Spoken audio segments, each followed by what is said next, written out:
Alright, here we go. How to master DAWless kick and bass. Really what we're dealing here with is low end. How to shape the low end in your track so that it's powerful, so that it's clean, and so that it leaves enough room for everything else that you want to put in your arrangement. This is really difficult, first because low frequencies are hard to hear. Second, you may not have speakers that are big enough or can accurately reproduce those frequencies. And third, they take up lots of space in a mix in terms of sonic power. So once you get to some processing like compression later on, it can be really difficult. When you do it DAWless like we are here today, there are additional challenges. You don't have endless processing power. You need to focus on fundamentals. So today I'm going to go through three types of arrangement, three essential musical situations where you need to balance kick and bass. Of course, we're going to focus on electronic music. So here we go. Let's overview the gear I'm using today. For drums, we have Roland TR-8S. I'm going to use a 808 type kit to illustrate. For the bass sounds, we have Korg Multipoly, newer synth. Haven't quite mastered it yet, and this is a great opportunity to kind of learn a bit about it. What's really great that it's a powerhouse and it can almost do anything.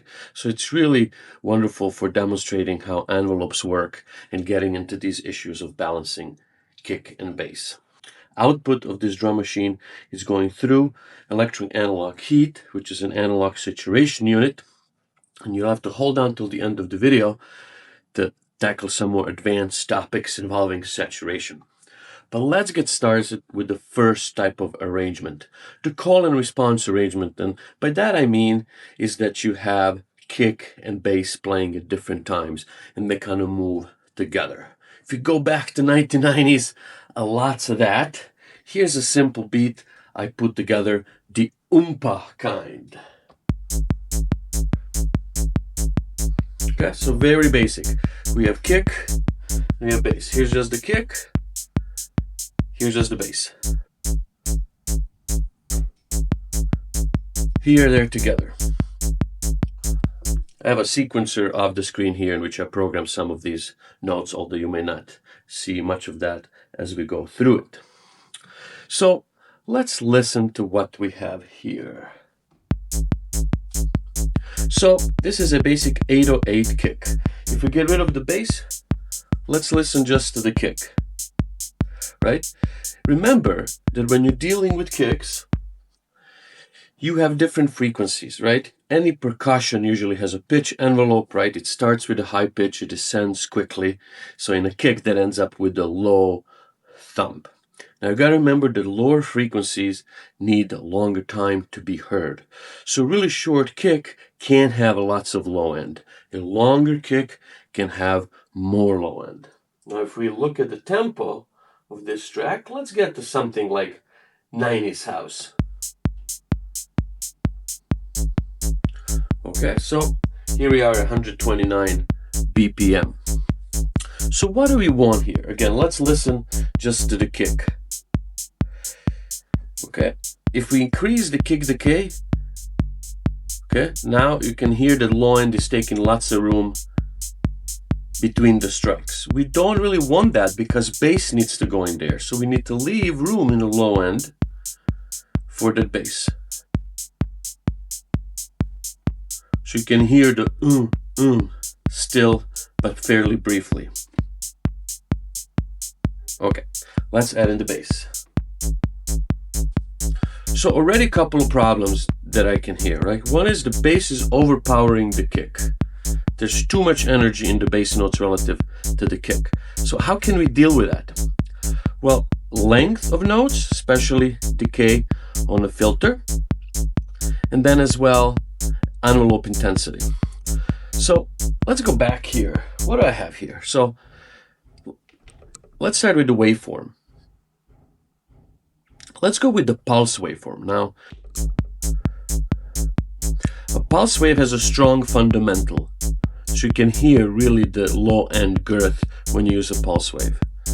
Notice when you go to a saw wave, you don't have so much of the low end. So that's already one way with which you can shape the low end of the bass sounds. We have lots of room between these kicks. So let's go for the pulse wave.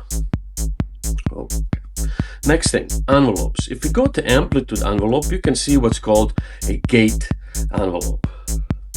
So basically, it's immediate attack, no decay, open, sustain, and no release, right? So just an on-off. That's our amplitude envelope. We're going to shape the sound using the filter. So let's go to filter envelope and look at what we have here. We want some kind of a pluck, right? Okay. So this is kind of where we started. Let's decrease a little bit that energy. So how can we do that? So a lot of energy is manipulating the decay. How long does it take for the filter to go from the setting and envelope intensity to the sustain value here? So this is really short. Bass is kind of weak. We don't hear much of it. Not pleasing. Let's increase the decay.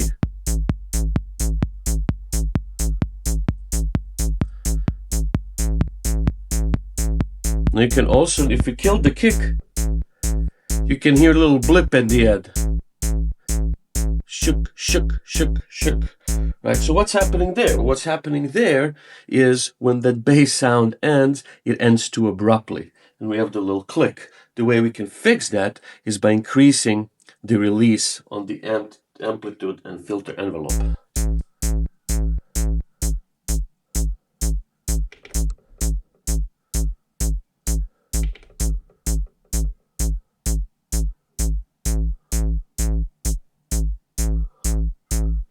Let's put a kick back in.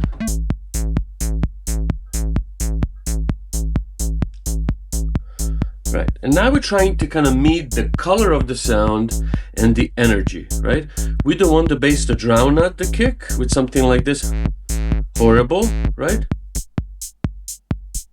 We can have blips like this where you can't hear the bass part at all. Let's try to match them.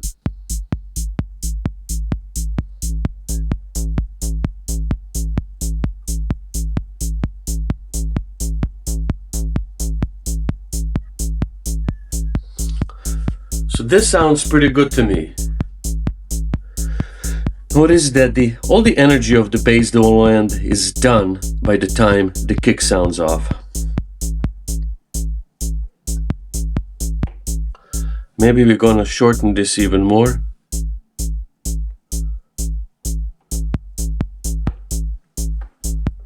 Right? A good way is to kind of take the kick out and put it back in. This way you can more easily hear the huge shifts in low end energy.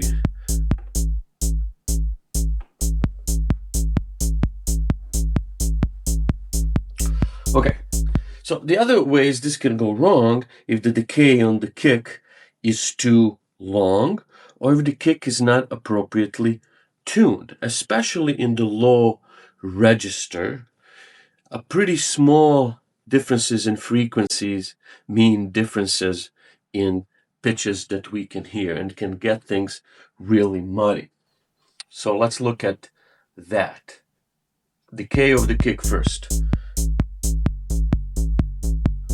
Right, so here we have this very long decay. It's actually drowning the kick. Now if we add bass on this, it's going to be a complete mess.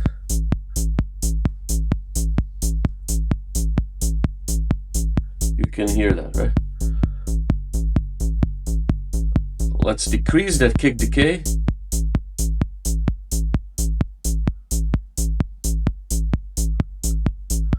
So we can look at the kick decay and the bass decay to hear really tight.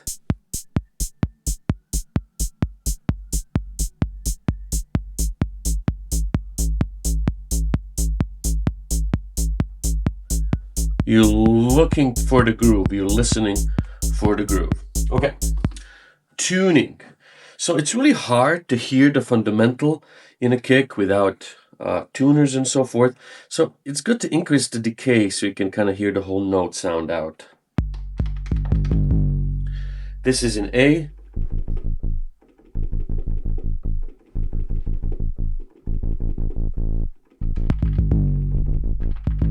Okay, we're pretty good here, right?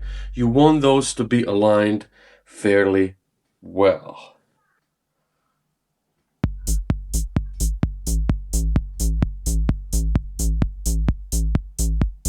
Decrease that decay.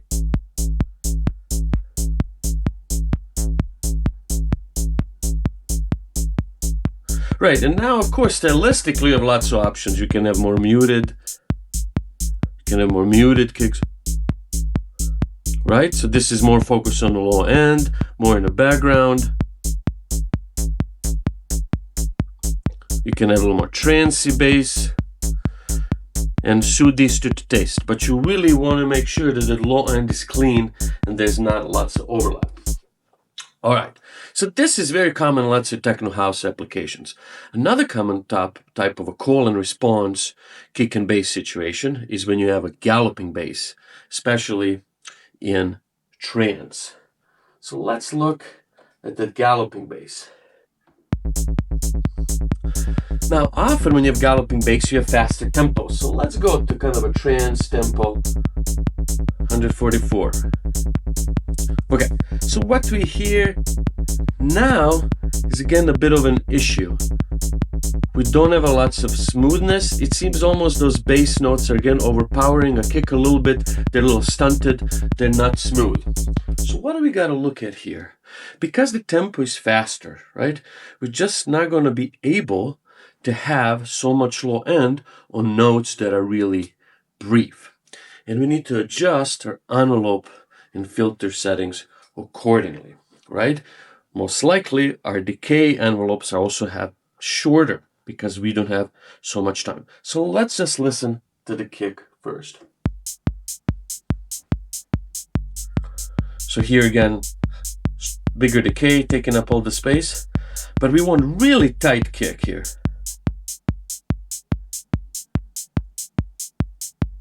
Here we have just a little low end we can hear. Too much. Here there's none. Do, duh, duh. You're listening for the duh. So even less, because we want to leave room for bass in the bass notes part from the synth. So maybe something like this. Okay, now let's kill this and listen just to the bass.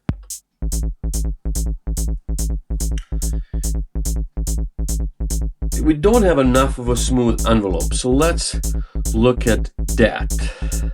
So let's start with shortening the decay.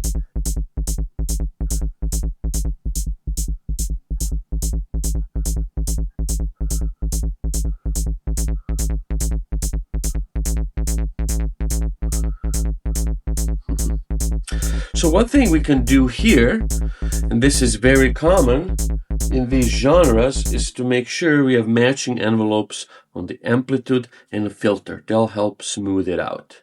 So we can see how the filter envelope looks here. We have no attack, we have a significant decay and low sustain. Let's go to the amplitude envelope and do something similar.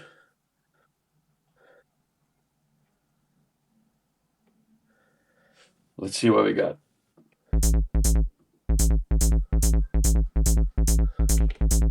Back to the filter envelope.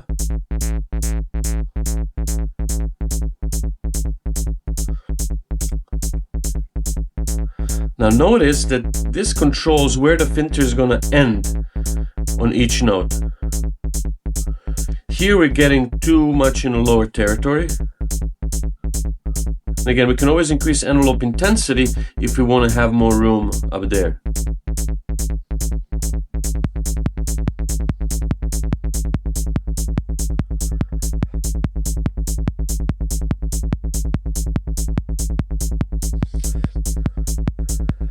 Let's kill the bass and see, does the kick sound different?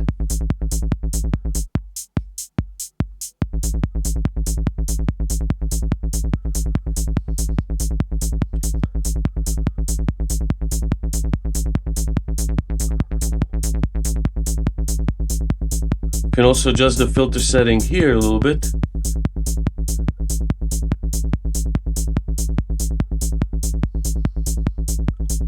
Okay, and now you can shoot to to taste. Another way we can improve this is we can move away from the pulse wave, right? That pulse wave has that really strong bass fundamental. If we switch to a different waveform, we can remove some of that low fundamental. That's a problem. So let's try to do that.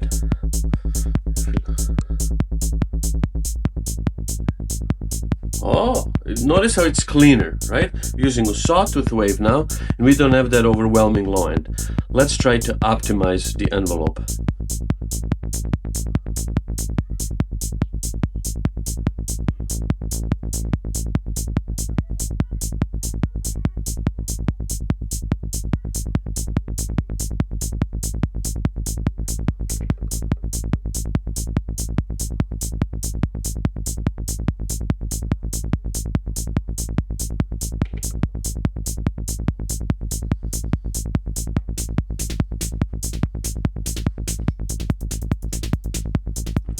Okay, so you can use both the waveform as well as this filter settings to finally dial in the amount of bass you want in this call and response bassline.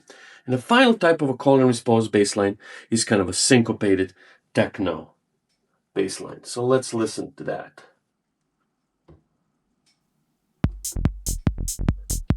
So something like this. Let's go to kind of a faster techno tempo, 138. We're sticking with the sawtooth wave here. What are we paying attention here, right? The trick here is going to be these bass notes that happen right before the kick, right? And if these are too long,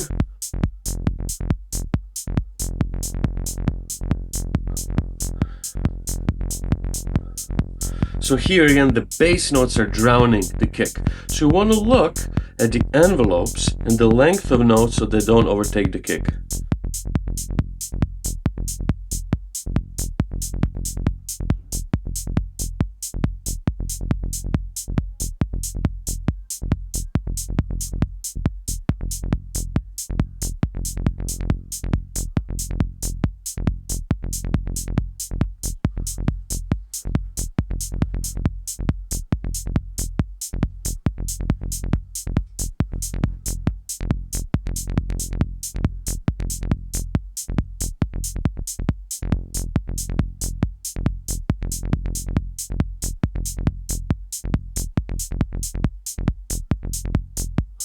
The release here, and in order for this filter envelope release to work, you need to have some release. If you don't have any release on the amplitude envelope, this is not going to give you anything. So you have to have some release on the amplitude envelope to hear the effect of release on the filter envelope.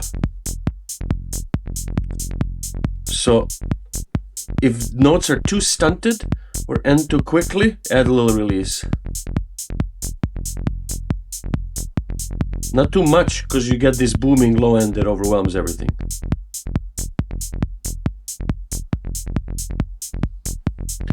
Something like this. Okay, so those are your call and response situation. In these situations, the kick and the bass don't play at the same time. But what you're trying to do is making sure that the low ends don't overlap and create too much low end energy. You want to make sure that the lengths of notes are right, such as that the envelopes are set correctly, so the bass doesn't eat the kick. You want to make sure that your kicks are tuned. Okay. And you want to pay particular attention to the tempo of the music and arrange the length of your envelopes in that way. And remember that you can use the actual waveform to EQ your bass, right? The square and pulse waves will have a stronger fundamental frequency, the lowest frequency. Sawtooth waves will have less so. All right, that was our first setting, call and response, kick and bass. Now, moving on to a layered kick and bass. This is a tough one. So in this situation is what funk is all about. We have kick and bass playing at the same time. So let's look at that. So here I have a little drum groove. Now notice that we have the long decay on the kick.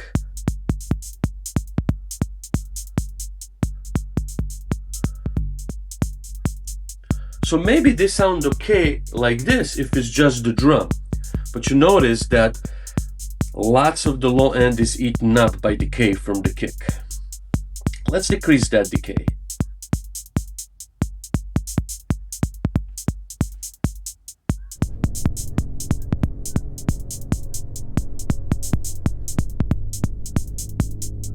Okay, now what happens if we put the bass in? I wrote a little bass part, but using the same sounds that we had. Let's see what happened.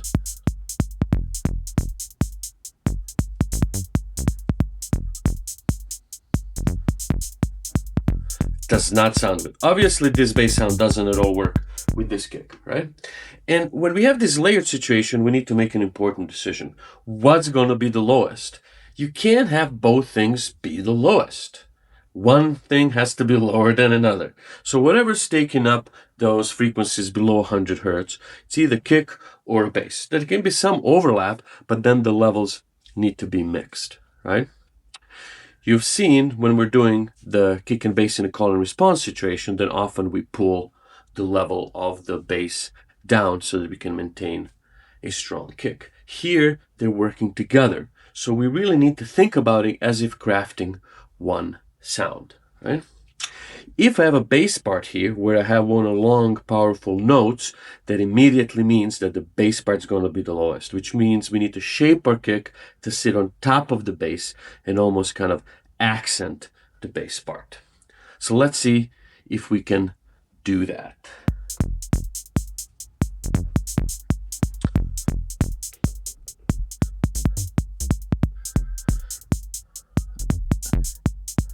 There's a combination of, well, let's just go stick with the saw.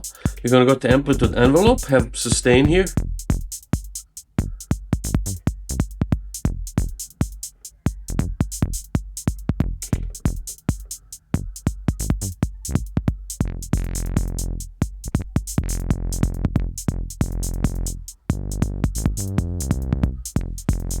So something like this.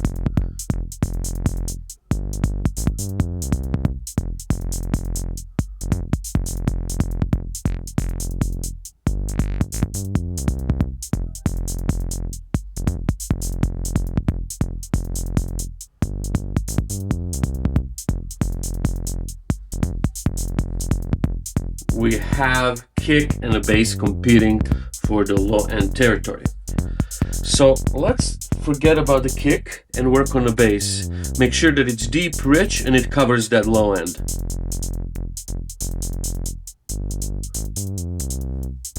Let's maybe go for saw pulse combo. Already sounds better, right?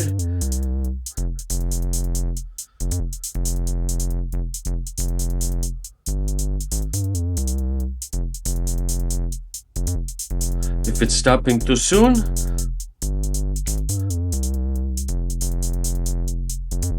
here's that release.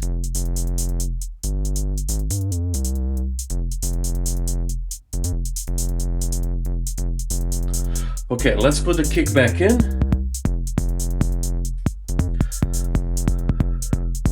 So they work well rhythmically, but they're fighting for the low end space. So first, let's look at the envelope decay. Shorten the decay for the kick.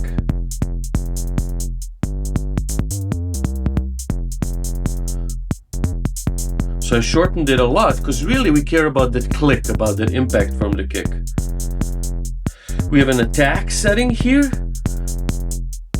So very strong click and almost no click. So you can look at something that sounds good, distinguish the kick a little bit, but really helps that bass along.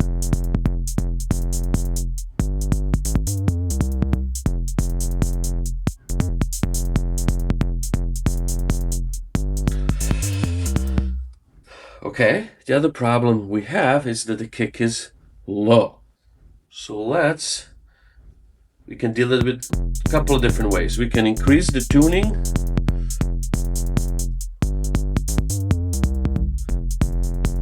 So this sounds bad. I increase the decay mostly so we can hear the kick.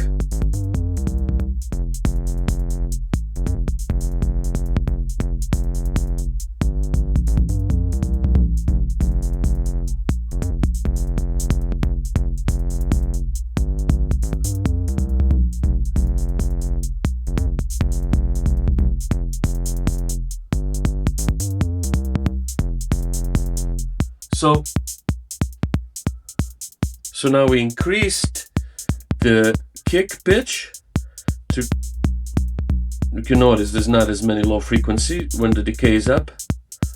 Now it works better with the bass.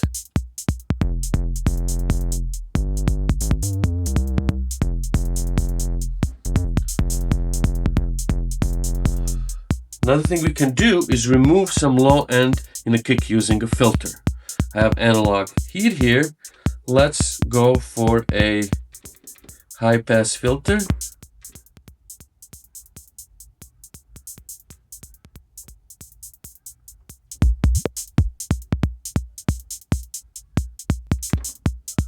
Okay, and now notice what happens as we increase the cutoff. Okay, kick is really thin now, pretty deep now. We just want to remove a little bit. Let me do this move while we listen to the bass.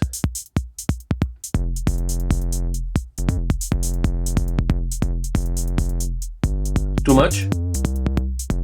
Now it's too clicky.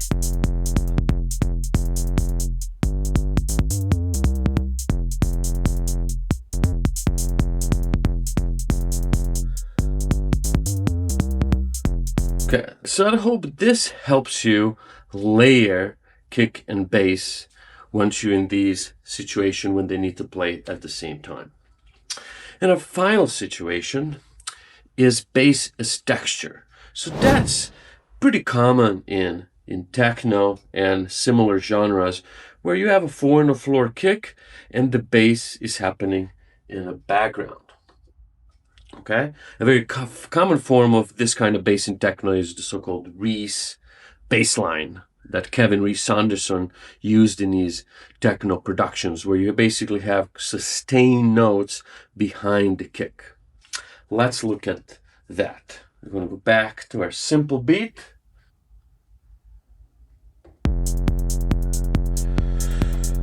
Wow, okay. So already we have a problem. We have this constant bass drone that's laid over the kick. This stuff is not working right. This is where sidechain compression typically comes in when you're working on a computer. But when you DAWless, generally, you may not have sidechain compression, right? And when you start designing sounds, you want to think about that. So before we deal with how to match the kick and the bass, let's just pay attention to the bass sound first.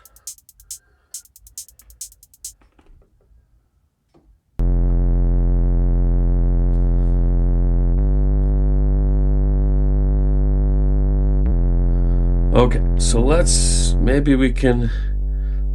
do saw and pulse. I still like that. Maybe we'll get a little attack.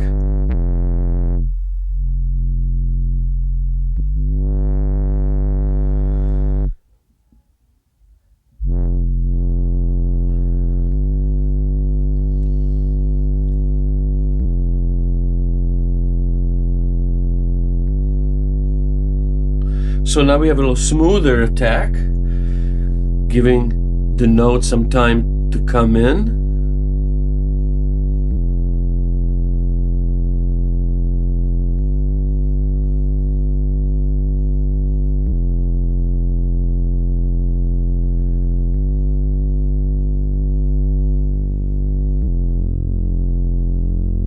Here we can change the pulse width.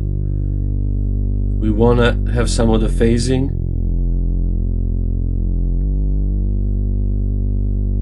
It's a little more interesting.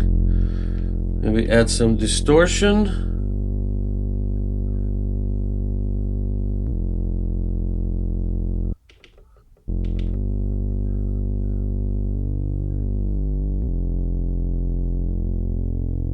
Here is that pulse width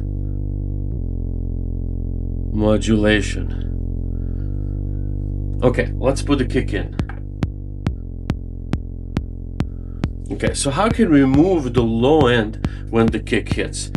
One of the simplest ways to do that when your DAWless is using an LFO. So let's look at our LFO here. This is a filter LFO. I have it set to quarter notes and have a triangle shape.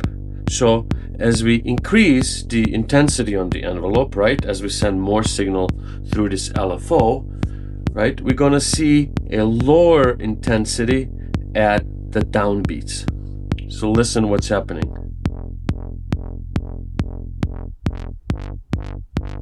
Okay, this is too pronounced.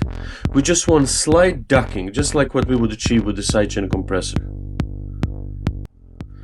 So you can experiment with shapes here, right? This is one that works nicely because it allows the time here for the low end of the kick to decay before ramping up the bass.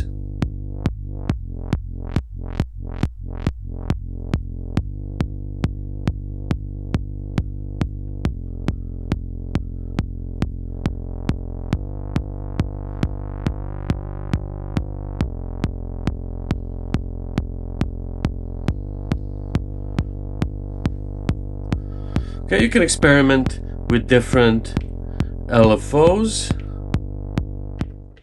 but that is your main technique here. Another way you can deal with this is by decreasing the volume of the bass hits that are happening with the kick. But this is a very powerful way to deal with it.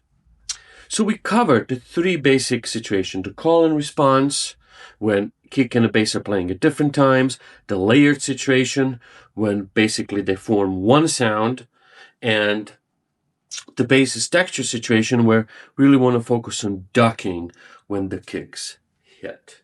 Okay. And word to the wise, a final point.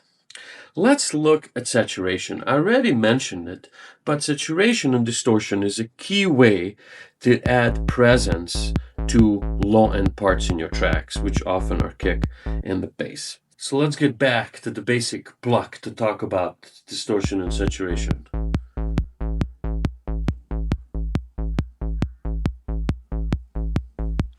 Now I already have some distortion on this kick. No distortion, just slight saturation. This is a lot. Notice that it just gets more oomph and more body.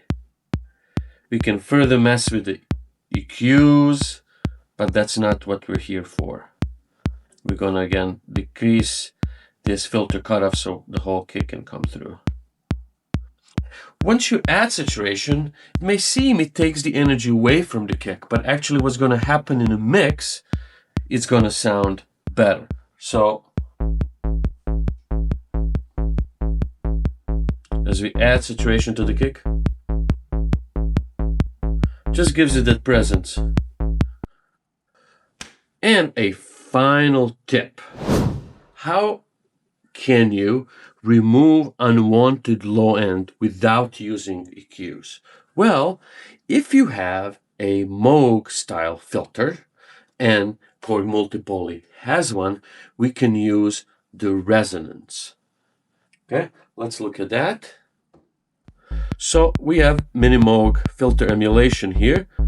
Listen to what's happening to the low end as I increase the resonance. Yes, we get more of the honky vibe, but we removed lots of low end. So that allows me again to experiment with how much low end and decay we can have on a kick.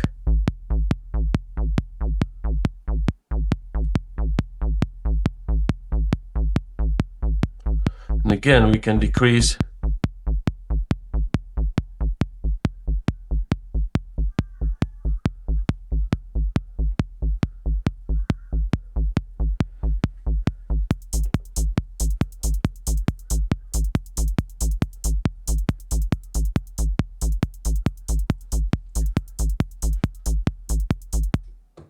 And there you have it.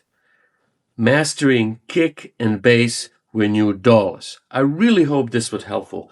Please share your own experiences and tips with producing DAWless or anything about how to master your low end down below. See you on the other side.